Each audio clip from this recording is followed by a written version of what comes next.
Welcome to today's class. Today's class is communication skills. So today's class is communication skills. And we are going to do topic 1. We are going to do topic 1, which is introduction. Which is introduction to communication.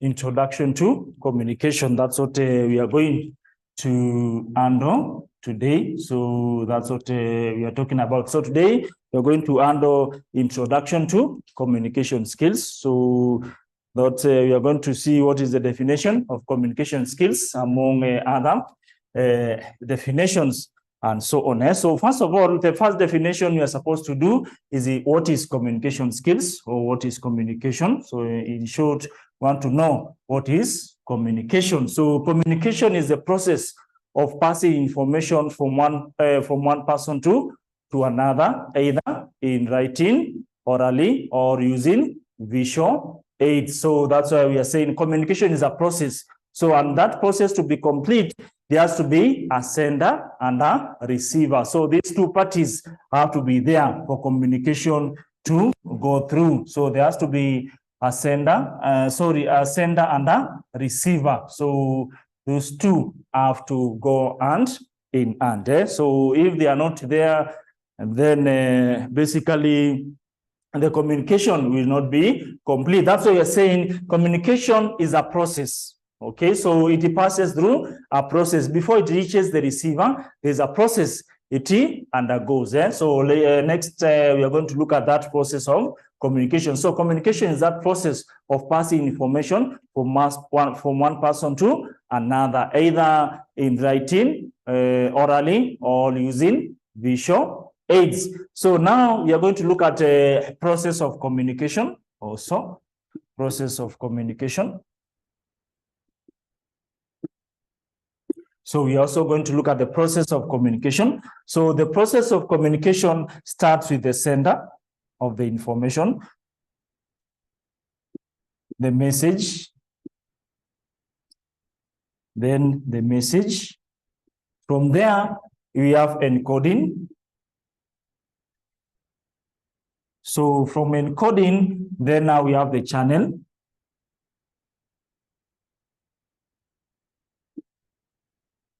Then the coding, then the receiver, and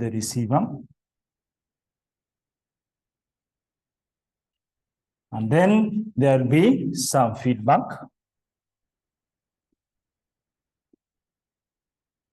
Okay, so that's what we call the process of communication. So in an exam, you might get a question asking you, what is the process? Explain the process of communication. And so in an exam, when if you ever get such a question, then you need to draw the diagram, and then you do some explanation from there. So this is a process of communication. We have the sender, the message, encoding, the channel, the coding, and then the receiver. That's what happens. Then now we are going to describe each and every process in that channel. So you see, the way I was telling you, there has to be a sender and a receiver. So we'll have the sender and then the receiver of that information or communication. So I want us now to discuss each and every information or process which is there. So the first one is the receiver. Who is the receiver?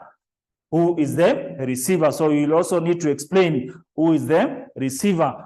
And so on. So basically, who is a receiver? Receiver is a person who conceives the message, or the person who comes up with the message or the communication is what we are talking about. Then what is the message? Message is the idea which the sender wants to send to the receiver. So that's what we are saying, the idea or the information the sender wants to send to them receiver. Then now, what is encoding? Encoding is the process of trying to put the information or the message into a communicative form which is both understandable to the sender and the receiver. So that process of trying to put the message into a logical order is what we call the encoding. Then we have the channel. Channel is the means through which the sender will use to send the message to the receiver. And there are different channels which you can use. You can use TV. Okay, so you can use radio. You can use telephone. Okay, so you can use letters. So you can also use emails. And many other channels depending on the one which suits your message and so on. So that's what we are talking about, the channel of communication and so on. You can call it a channel or a medium or a media and so on. So the means through which the message is carried from the sender all the way to the receiver. Then we have the decoding. Okay, so we have the now decoding, the process through which the receiver interprets the message in order to give a meaning. Okay, so the process through which the receiver interprets the message in order to give it a meaning. So that's what we are talking about. So that time, you know, you are normally reading that SMS to try and understand what the sender is talking about. Now what you are doing is you are encoding. That's now the process of encoding.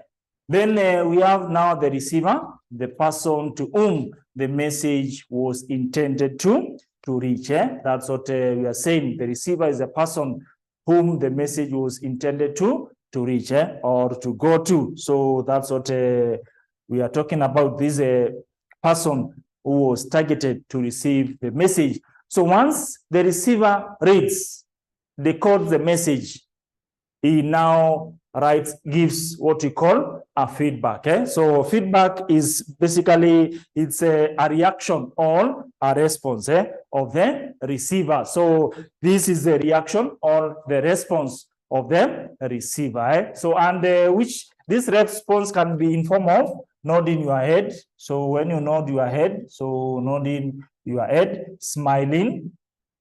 So this is also some sort of feedback. Also writing back. Okay, so also writing back is also some form of communication. Also feedback, I mean, also calling back.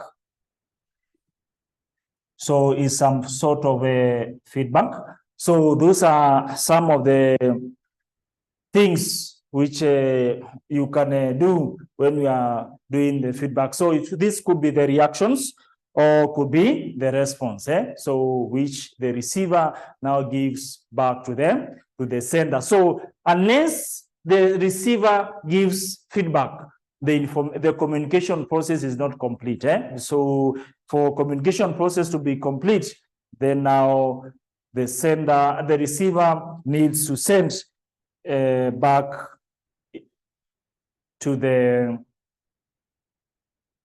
sender some sort of feedback, and so on. So that's what we are talking about. So feedback is very important. So one of the importance of feedback, you can also get a question asking you what is the importance of feedback. So one of the importance of feedback is that it completes the process of communication, and also it shows the receiver received the message. It also shows that the receiver understood the message. So, and also it helps the sender to know to make some corrections where possible, and so on. So from there, we are going to look at the factors to consider.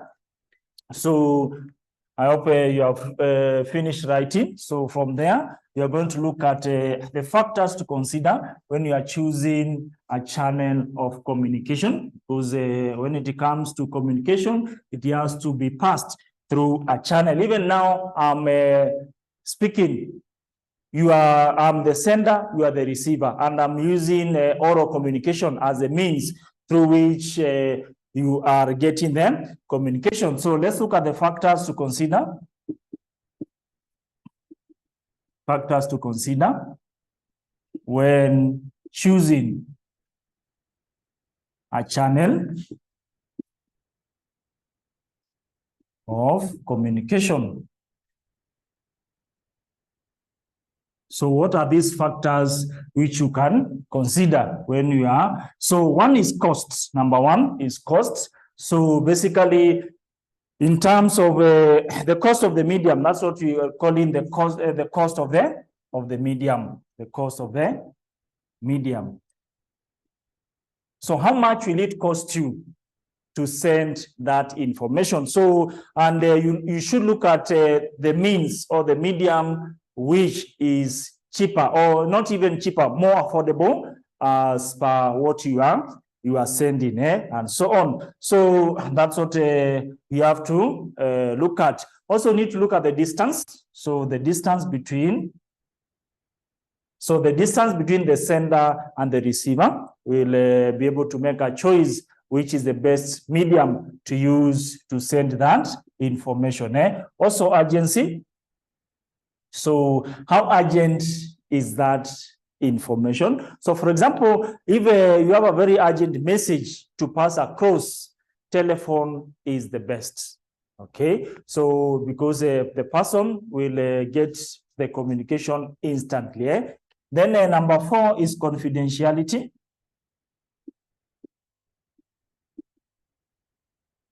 Confidentiality. So also confidentiality. So how if you need to look at is the message confidential? For example, if you have a very confidential message, then letters are the best. That's why you normally see banks, they normally send statements to customers and so on, and they are written private and confidential. So meaning the other person should not any other person should not open that letter, and so on.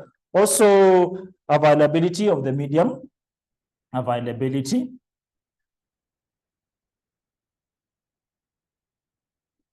Of the medium. Availability of the medium. Also, we need to ask ourselves, is the medium available maybe when as needed? So is it reliable? In short, we're talking about reliability. So is it something we can be able to avail? Is it available as at when we need it? And then lastly, the nature of the message. Nature of the message. So it depends on the nature of the message, also will determine which is the best channel to use. So the nature of the message will be a determinant to know whether or the communication medium is or can be able to support it, and so on. So from there, let's go to the next subtopic. The next subtopic, importance of communication in a business. Importance of communication in a business. So communication is very important in a business, because without communication, then things will not be able to move very well in the organization, and so on. So that's what we are talking about. So it's very helpful in organization and so on. So number 1, it helps in delivering, or basically assists. You can use the word assist in delivering. To assist in delivering of a product or a service. Okay, so to the customer. So because it is through communication, the customer will send an order. It is through communication, the organization will be able to deliver the same to the customer. That's what we are talking about. It also aids in coordination. Aids in coordination.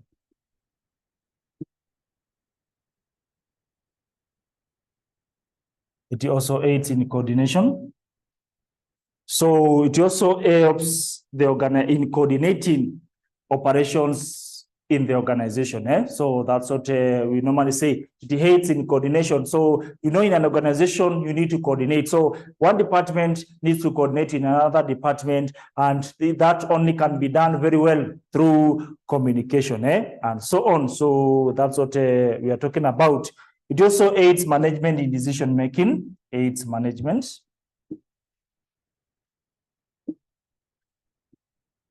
In decision making. It also aids the management in making decisions. So because it is through these communications, they'll be able, for example, later on, we're also going to look at the any communication channels. So we have the downwards and the upwards. So through this communication, they are able to make some decisions within the organization, and so on. So that's what it helps, and so on. So that one is also helps to give information.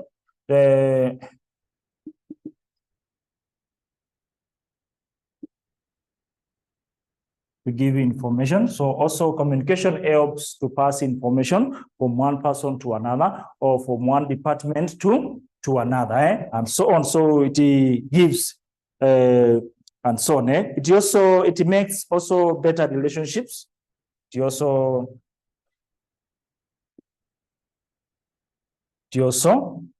helps in getting better relationships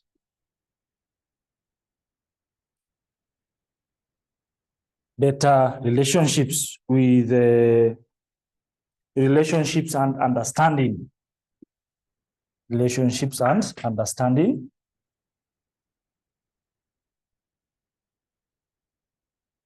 And understanding. So basically, in an organization, it helps in getting better relationships and understanding among the people who are working in the organization. So because, and also those who are outside, communication is the key. Because if you are in an organization or you are somewhere where each party is not talking to each other, or they are not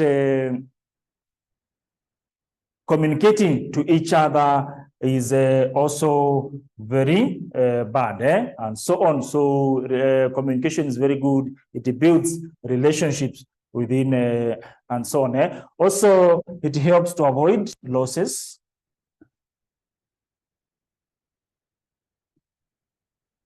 So basically, communication, especially when you are giving instructions, it helps to avoid losses and reduce accidents. And reduce accidents in an organization. So if you give proper instructions of what is supposed to be done, then now it will avoid the company making losses. So because now the employees will be able to understand what they are supposed to do in an organization. So there'll be less of those things, and so on. So from there, I hope you have finished writing. So from there, you're going to another subtopic, barriers to communication. Barriers to communication. Barriers to communication. So barriers to communication. Barriers to communication.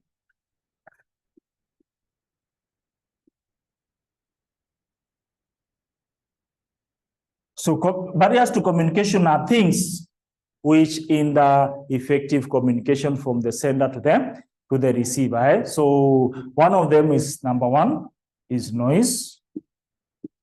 Number one is noise. So basically, noise either from within, where you are or from outside. So when you're in a very noisy place, then you cannot be able to get or deliver the message very effectively. So basically, then number 2, language barrier.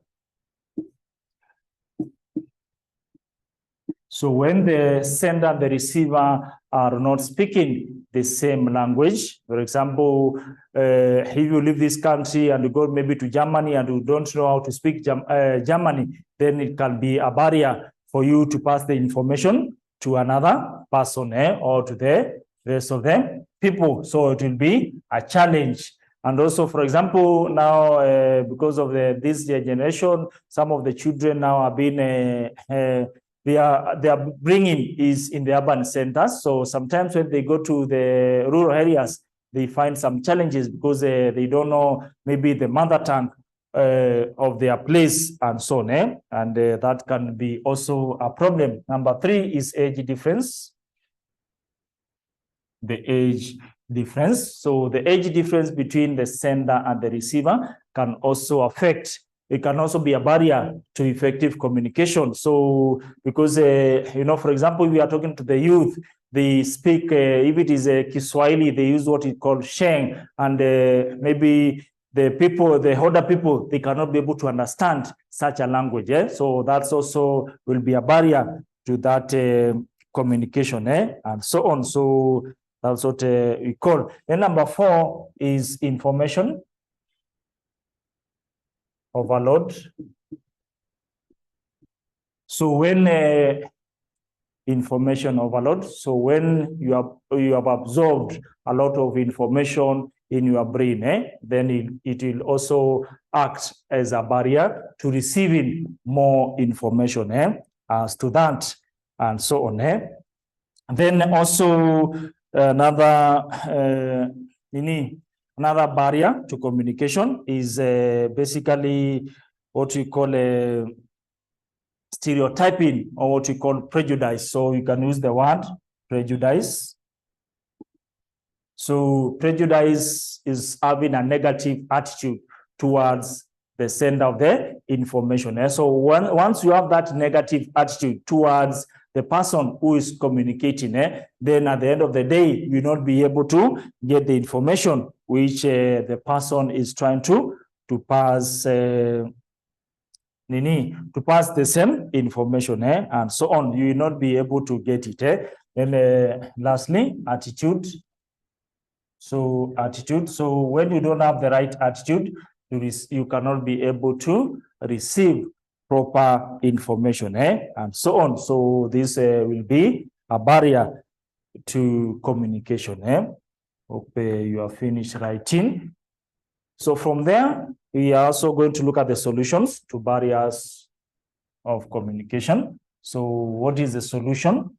So in an exam, you can also get a question asking you to name the barriers, and also you give solutions on how you can solve these barriers. So solutions to barriers to communication. So how can you solve these? Number one, so ensure the environment is noise free. Ensure the environment is noise free. So there's noise free. So basically you can either reduce the noise or you move away from the noise, and so on. So that's what you're talking about. So you ensure the environment which you are in basically is far away from the noise, and so on. So number 2, use the same language. So for example, for the language barrier, you need actually to make sure you use the same language or an interpreter.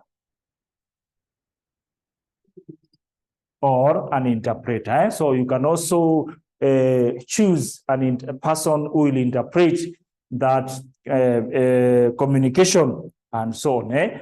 Then number 3, set the right attitude.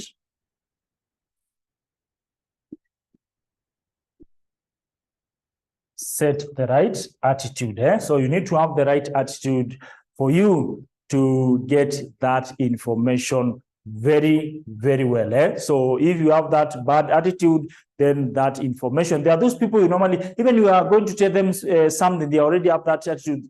No, don't tell me. So whatever you are telling is doesn't make sense. So already that person, even if the message was very good, you will not be able to understand it. So that's also very bad behavior and so on. Then the other one is put yourself in the sender's shoes. So for prejudice, you normally say, put yourself in the shoes of the communicator or of the sender. What if it was you standing in front of people talking, or what if it was you trying to put the communication to another person, and then the person already has that attitude of not letting you to communicate, and so on. So it's a very bad thing. So you need to do it. So number 5, use the right channel. Use the right channel. So you need to use the right channel of communication to enable you send the communication, or to enable the communication to reach the other party on time, and also to have a very effective delivery of the message, and so on. Then number 6, okay, so avoid assumptions. Avoid assumptions. Okay, so you need also to avoid assumptions. So don't assume. So wait until the receiver, the sender passes the communication the way he or she wants to do it. Then lastly, you can take notes.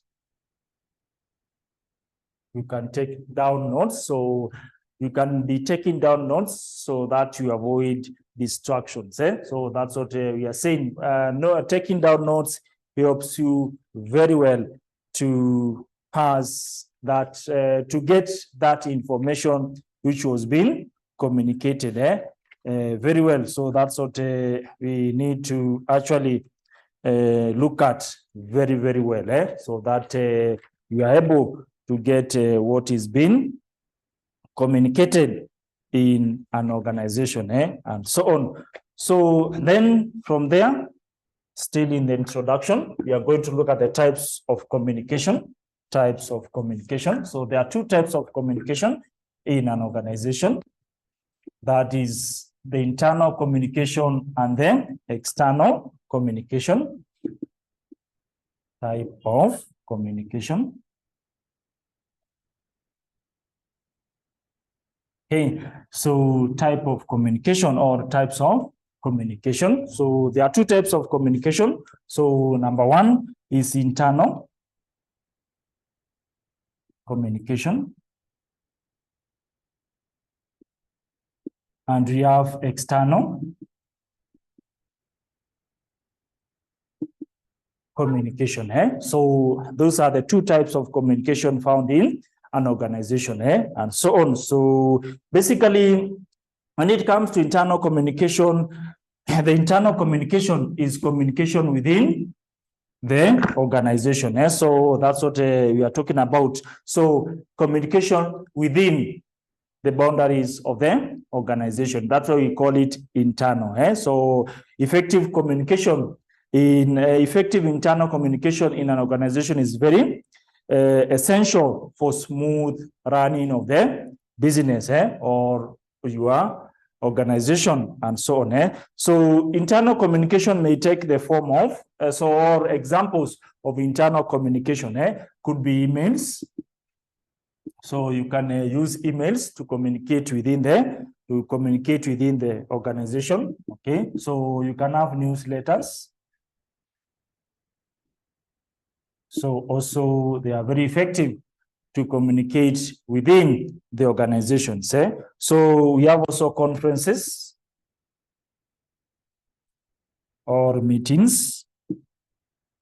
So you can also hold meetings or conferences within the organization. So that's also a means of communication. So also a memo, you can also communicate using through a memo. So a memo we shall also discuss later in written communication is a communication within the organization. That's what we shall, it's not sent outside the organization. It is communication within the organization among others. So these are not limited, they are among others. So these are just examples. Then now the external communication.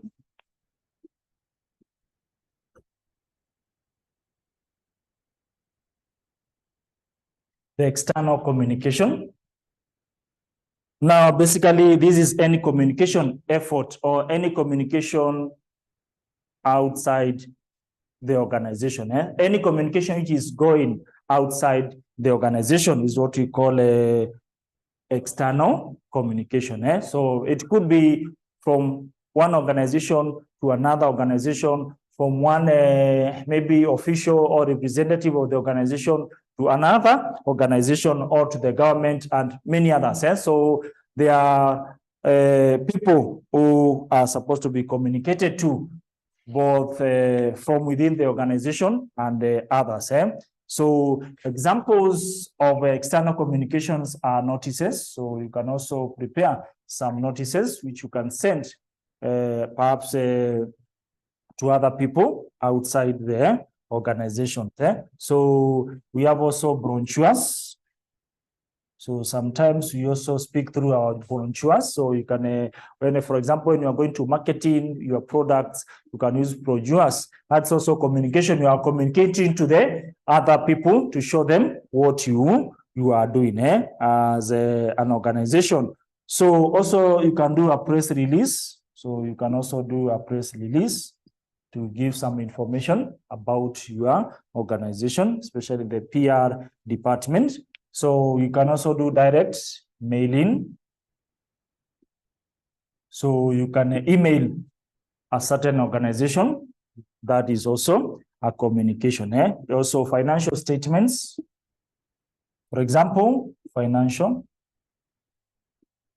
statements. So for example, public organizations, they are supposed to publish their financial statements in the gazettes so that other people can be able to know what the organization, how the organization is performing, and so on. So that's what we call for external communication, trying to make sure the other people are actually able to know what you are doing, and so on. So lastly, we are going to look at the forms of communication. That's just also under the introduction.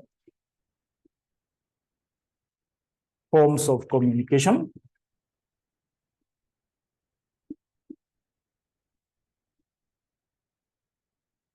So some of the means through which you can use to communicate. So number one is written communication. Written communication. So written communication is one form, is one way where this is communication using written means. So that's what we talk about. Then later on, this will be also a topic. In topic 2, we shall also look at written communication and the examples of written communication, the memo, the reports, the letters, etc. So any communication which is passed by a form of writing is what we call written communication. Then we have also oral communication. We have oral communication. This is oral communication is passing information by word of mouth from one person to another. So later on also, we will also have a topic for oral communication. Then we have visual communication. This is visual communication. This is communication by use of sight. So you see, and then you're able to get communication. So those are things which you normally see, like, for example, pictures, billboards. You just see graphs. So you just see them and you are able to interpret what they are trying to say, and so on. So those are some of them. Examples of oral communication. So we have, they are divided into three, the written, which we shall also look at it further, the oral communication as well, and the visual communication. We shall also look at it later on. So that brings us to the end of our today's class. So still on the introduction, we shall also look at the communication systems or channels of communication. So later on in our next class. So we are going to proceed unless you have a question. Okay, so can see there is no question. So let's meet in our next class.